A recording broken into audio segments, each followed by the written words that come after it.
Hello, welcome, नमस्कार, good morning. फिर से आप लोग का स्वागत है CA Amitabh Shrivastava YouTube channel में। दोस्तों, आज हम बात करने वाले हैं एक नया सेक्शन जो कि सीबीडीटी ने इंट्रोड्यूस किया है, सेक्शन 194R। जी हाँ, सेक्शन 194R जो कि सीबीडीटी ने सर्कुलर नंबर 12/2022 डेटेड 16 जून 2022 इशू किया है और इसकी एप्लीकेबिलिटी 1 जुलाई 2022 से स्टार्ट होगा। फ्रेंड्स, एक रिक्वेस्ट है आप लोगों से कि वीडियो को पूरा देखिएगा, क्योंकि इसमें मैंने बहुत सारे एग्जांपल दे रखे हैं जिससे पूरी 194R की पिक्चर पूरा क्लियर हो जाएगा आपको पॉइंट टू पॉइंट। इसलिए वीडियो को प्लीज पूरा देखिएगा। आपके बहुत सारे कंफ्यूजन है, वो सारे कंफ्यूजन इस वाले वीडियो में आपको दूर कर दिए जाएंगे, क्योंकि मुझसे बहुत सारे एग्जाम्पल मैंने उसको दे रखे हैं। प्लीज वीडियो को पूरा देखिएगा। कहने का मतलब है कि 194R 1 जुलाई 2022 से स्टार्ट हो गया, उसकी एप्लीकेबिलिटी स्टार्ट हो गई। अब ये सेक्शन आया क्यों? ये सेक्शन आया क्यों? 194 इंसर्ट क्यों किया सीबीडीटी ने? पहले क्या होता था कि कोई भी कंपनी अपने डीलर को या डिस्ट्रीब्यूटर को कोई गिफ्ट देती थी या परक्विजिट देती थी, तो जो रिसिपिएंट है वो अपने आईटीआर में उस गिफ्ट को, वो चाहे कैश में हो कन्वर्ट हो या कैश हो या कन्वर्टेबल इन मनी हो, उस गिफ्ट को अपने आईटीआर में शो नहीं करती थी। इस चीज को मद्देनजर रखते हुए सीबीडीटी ने 194R इंसर्ट किया, ताकि उस चीज को पता लगाया जा सके कि कहां पे ऐसी चीजें हो रही हैं और उस बंदे को उस टैक्स की कैटेगरी में ले आया। अगर इंडिविजुअल या एचईएफ जिसकी टर्नओवर रिलेवेंट फाइनेंशियल ईयर में 1 करोड़ से कम है, या अगर प्रोफेशन में है तो उस प्रोफेशन में उसकी ग्रॉस रिसीट 50 लाख या उससे कम है, तो 194R उस पर एप्लीकेबल नहीं है। तो 194R है क्या? 194R परक्विजिट या फिर बेनिफिट के संबंध में, मतलब कहने का है कि any person resident or non resident responsible for providing to a resident any benefit or perquisite whether money or in kind arising from business or the exercise of a profession by such resident shall, before providing such benefit or perquisite as the case may be to such resident, ensure that tax has been deducted in respect of such benefit or perquisite under section 194R। कहने का मतलब है कि कोई भी resident या फिर non resident जो कि बिजनेस या प्रोफेशन में इंगेज है, किसी अन्य बंदे को जो बिजनेस या प्रोफेशन में इंगेज है, उस बंदे को प्रोवाइड करता है कोई भी बेनिफिट या फिर परक्विजिट अपने बिजनेस के संबंध में, तो जो भी प्रोवाइडर है उसको टीडीएस काटना है उस बेनिफिट या परक्विजिट पे अंडर सेक्शन 194R में एट द रेट ऑफ 10%। अब मान लीजिए कि कोई भी मोबाइल की कंपनी है, वो अपने डीलर को बोलती है कि भैया अगर आप जुलाई मंथ में 50 लाख रुपए का सेल का टारगेट आप पूरा कर लोगे तो आपको एक कार गिफ्ट करेंगे जिसकी वैल्यू है 5 लाख रुपए। मान लीजिए कि रेसिपिएंट ने या डीलर ने अपना जो टारगेट है वो पूरा कर लिया। अब कंपनी 5 लाख रुपए उसको जो बेनिफिट देगी या परक्विजिट के रूप में 5 लाख रुपए देगी, लेकिन उस 5 लाख रुपए में 10% का टीडीएस डिडक्ट करने के बाद ही उसको वो कार डिलीवर करेगी। ये नियम 194R। कहने का मतलब है कि अगर आप कैश में दे रहे हैं तो टीडीएस डिडक्ट कर दीजिए, लेकिन अगर आप इन काइंड दे रहे हैं तो उस वैल्यू को जो भी आप वस्तु दे रहे हैं, जो भी चीज आप दे रहे हैं, उसकी वैल्यू करेंगे और जो उसकी वैल्यू होगी फेयर मार्केट वैल्यू, उसके हिसाब से उसको डिडक्शन करेंगे, या फिर जिस अमाउंट में आपने परचेस किया है उस वैल्यू से उसको 10% का डिडक्ट करेंगे टीडीएस, उसके बाद उसको डिलीवर करेंगे, प्रोवाइड करेंगे। अब ये सेक्शन अप्लीकेबल कहाँ नहीं है? अप्लीकेबल नहीं है अगर एम्प्लॉयर और एम्प्लॉय का रिलेशनशिप, अगर एम्प्लॉयर अपने एम्प्लॉय को परक्विजिट देता है तो वो सेक्शन 192 में कवर हो गया, उससे मतलब ही नहीं है।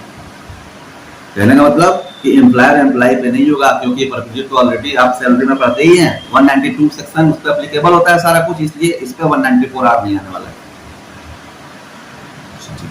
अब मान लीजिए कि कोई भी इंडिविजुअल है या फिर एचयूएफ है, उसकी turnover during the financial year, जिस ईयर में प्रोवाइड कर रहा है उसके ठीक पहले के फाइनेंशियल ईयर में 1 करोड़ से कम है, उसकी टर्नओवर 1 करोड़ से कम है।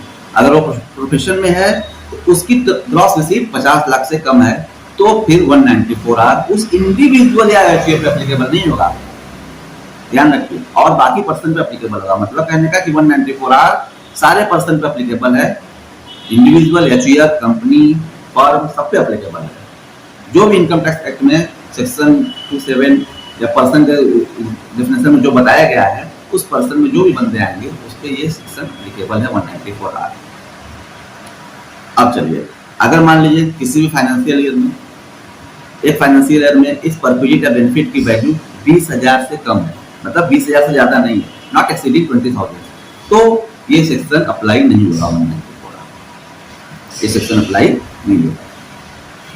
अगर कोई बेनिफिट विनिंग फ्रॉम गेम्स है, अगर कोई विनिंग फ्रॉम गेम्स है, कंपनी कोई गेम करा दी, उसमें कोई गेम में अगर अगला बंदा पार्टिसिपेट करके विन करता है तो भी एप्लीकेबल नहीं है, क्योंकि विनिंग फ्रॉम गेम और लॉटरी के लिए टीडीएस में सेक्शन ऑलरेडी है, उस टीडीएस सेक्शन में वो टीडीएस कट जाएगा, 194R एप्लीकेबल नहीं। अब आइए, कोई भी मान लीजिए सोशल मीडिया इन्फ्लुएंसर है, वो किसी कंपनी का प्रोडक्ट का प्रचार कर रहा है और उस प्रोडक्ट को अगर वो रख लेता है और उस प्रोडक्ट की वैल्यू 20,000 से ज्यादा है, तो जो प्रोवाइडर कंपनी है वो टीडीएस काटेगी उस पर। अगर वो प्रोडक्ट वापस कर दिया तो फिर कोई टीडीएस उसको डायरेक्ट नहीं होगा, क्योंकि उसने तो कुछ लिया ही नहीं।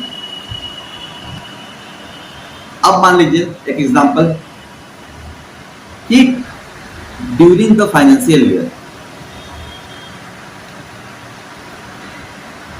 मान लीजिए कि 20 जून 2022 को एबी लिमिटेड ने, एक कंपनी एबी लिमिटेड, उसने परक्विजिट या फिर बेनिफिट दिया हुआ है किसी अगले डीलर को या किसी अगले बंदे को, और उसकी वैल्यू है 80,000।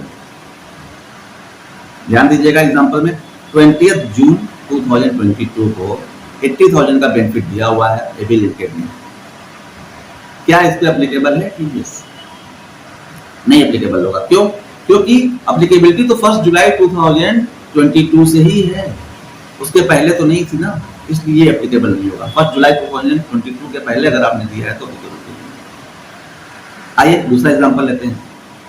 अब मान लीजिए कि जो है 20 जून 2022 को उसने बेनिफिट दिया था 15,000 का, उसके बाद 15 जुलाई 2022 को वो 10,000 का बेनिफिट और देता है। कंपनी जो है एबी लिमिटेड 10,000 का बेनिफिट और देता है।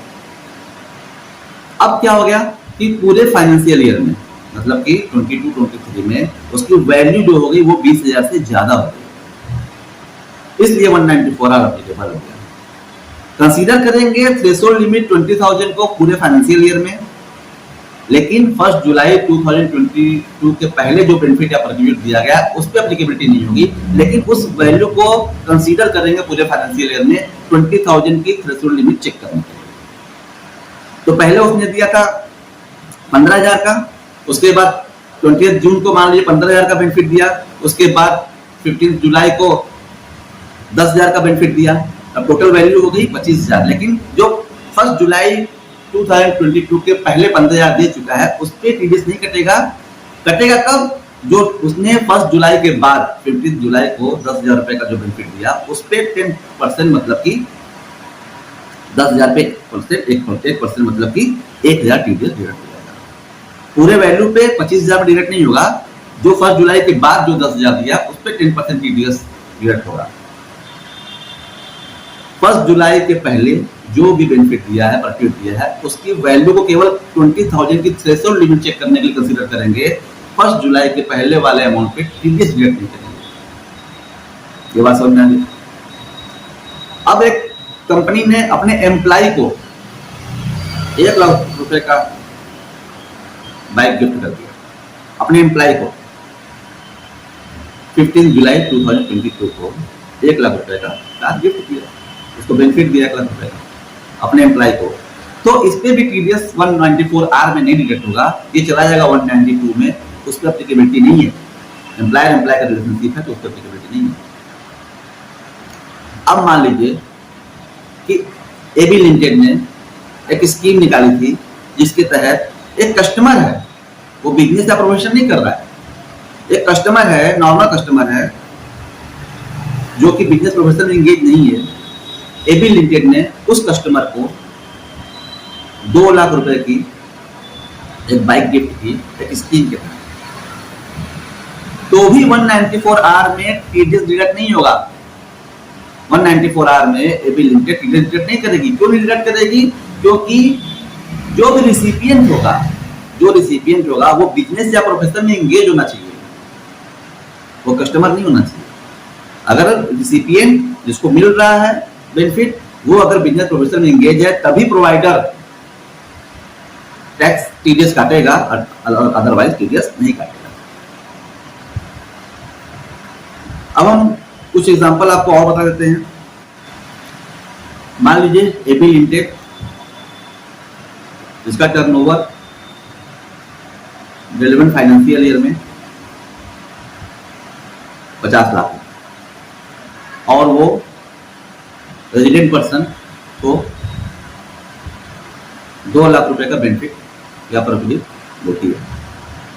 क्योंकि टर्नओवर 1 करोड़ से कम है और कंपनी है एबी लिमिटेड है, इसके बावजूद वो टीडीएस काटेगी। क्यों काटेगी? क्योंकि जो 1 करोड़ का टर्नओवर का लिमिट है वो केवल इंडिविजुअल या फिर एचईएफ के लिए है, अदर पर्सन के लिए नहीं है, तो उस पर टीडीएस वो काटेगा 2 लाख रुपए।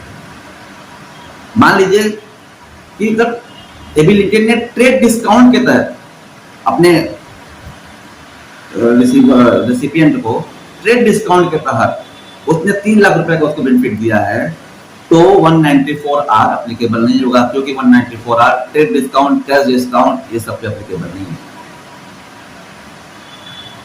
अब मान लीजिए कि एबी लिमिटेड ने 5 लाख रुपए का विनिंग फ्रॉम गेम से एक बेनिफिट दिया रिसिपिएंट को। क्या विनिंग फ्रॉम गेम का 5 लाख रुपए टीडीएस काटना है 194R में? नहीं काटना है। क्यों नहीं काटना है? क्योंकि विनिंग फ्रॉम 94 जो है वो लॉटरी वाले और सेक्शन 194B में कवर हो जाएगा उस पर टीडीएस में, और इस पे एप्लीकेबल नहीं होगा, 194R में एप्लीकेबल नहीं होगा। अब मान लीजिए कि कोई इंडिविजुअल या एचईएफ है, वो प्रोवाइड करता है अपने रिसिपिएंट को, एक रिसिपिएंट को प्रोवाइड करता है 5 लाख रुपए का बेनिफिट या प्रोविजन, जिस और उस इंडिविजुअल या एचईएफ की जो उस रेलेवेंट फाइनेंशियल ईयर में टर्नओवर है वो है 80 लाख। तो क्या वो इंडिविजुअल या एचईएफ जो प्रोवाइड कर रहा है बेनिफिट क्या टीडीएस डिडक्ट करेगा? नहीं करेगा। क्यों? क्योंकि उसकी टर्नओवर 1 करोड़ से कम है, इसलिए वो प्रोवाइड नहीं, वो टीडीएस डिडक्ट नहीं करेगा। तो ये रहे कुछ एग्जांपल जो कि मैंने आपके साथ शेयर किए, और सारी चीजें हमने आपको बताई दी हैं। अगर आपके पास कोई क्वेरी है तो आप हमारे पास कमेंट बॉक्स में लिखिए, उसका हम जवाब देंगे। और ये सेक्शन 194R अभी चूंकि नया आया है, इसकी नॉलेज जितनी हो सके उतनी लीजिए। इसी के साथ थैंक यू सो मच।